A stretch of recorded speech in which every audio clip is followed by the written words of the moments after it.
एक मिनट, तो आपको भ्रामक दावे सिर्फ बाबा रामदेव के दिखते हैं? आपको भ्रामक दावे समाज में और कहीं नहीं दिख रहे हैं? कोई कंपनी नहीं कर रही है भ्रामक दावे? एक एनर्जी ड्रिंक के नाम पे आप बेच रहे हो कि उसको पीने के बाद डर के आगे जीत है, उसके बाद एक आदमी मोटरसाइकिल उठाता है और वो बिल्डिंगों के ऊपर स्टंट्स कर रहा है। ये भ्रामक दावा नहीं है कि ये एनर्जी ड्रिंक पीने के बाद आप स्टंटमैन बन जाएंगे? एक क्रीम है फेयर एंड लवली, वो दावा करती है कि 14 दिन में गोरे हो जाओगे आप। कितनों को गोरा बना दिया उसने? पूरा हिंदुस्तान गोरा हो जाना चाहिए था फिर तो। मैं ये कह रहा हूं कि आप समझ नहीं रहे हैं इस बात को। योग और आयुर्वेद जो है वो भारत की परंपरा है, भारत की आत्मा है। और वो व्यक्ति जिसकी बात आप कर रहे हैं, हम लोग कितना खुश हो रहे हैं। मुझे तो दुख इस बात पे है कि जनता कितनी खुश हो रही है। तुम्हारा क्या ले गए वो बाबा रामदेव? तुम्हारा क्या ले गए? जनता खुश हो रही है कि लाला रामदेव को दिखा दिया औकात कोर्ट ने। तुम्हारा क्या, तुमने क्या जीत लिया उस पर?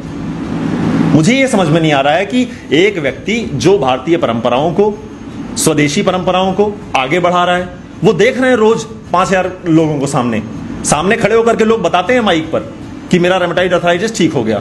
लोग बता रहे हैं कि उनके ऑटोइम्यून डिजीज ठीक हो रही हैं, कैंसर लोगों का ठीक हो रहा है। बस ये है कि अभी रिसर्चेस नहीं हुई हैं उस पर।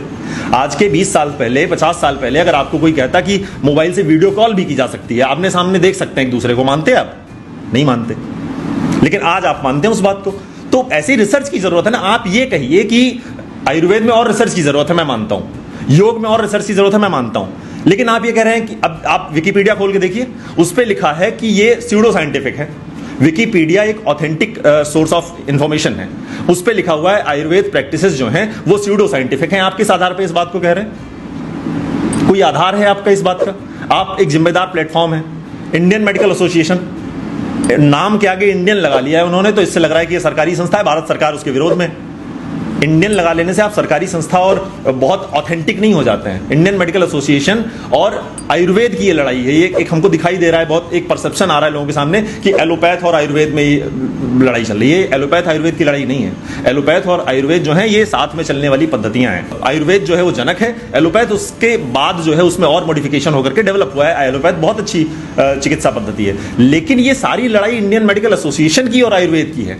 इंडियन मेडिकल एसोसिएशन आयुर्वेद को क्वैकरी कह रहा है। क्वैकरी का मतलब जानते हैं आप? Fraudulent practices, fraud.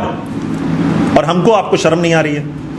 आने वाले समय में आपको पता है क्या होने वाला है? आने वाले समय में ये जितनी भी योग की प्रक्रियाएं हैं, जितनी भी आयुर्वेद की औषधियां हैं, ये सारी औषधियां अलग अलग नामों से विदेशों में, पश्चिमी देशों में पेटेंट हो जाएंगी। और आप बैठे रहिएगा इसी मिथ्या अहंकार को लेकर के कि आप सब कुछ हासिल कर लेंगे एक दिन।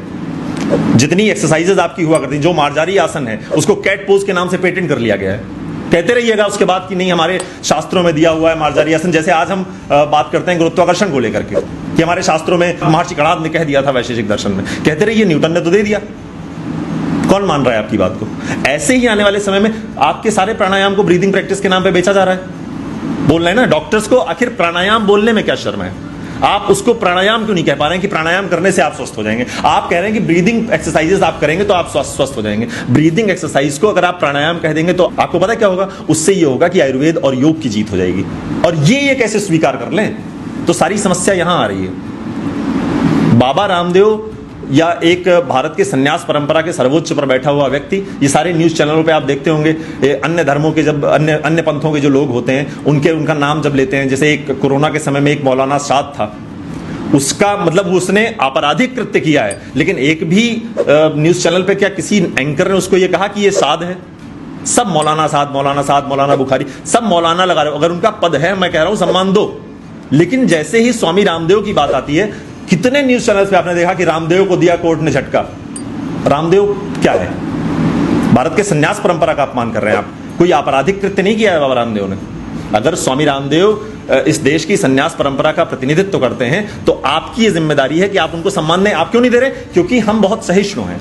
हम ये सह लेते हैं कि हमारे सन्यासी का अपमान करो और हम सुनते रहेंगे, हम भी खुश हो जाएंगे। तो समस्या की जड़ ये है।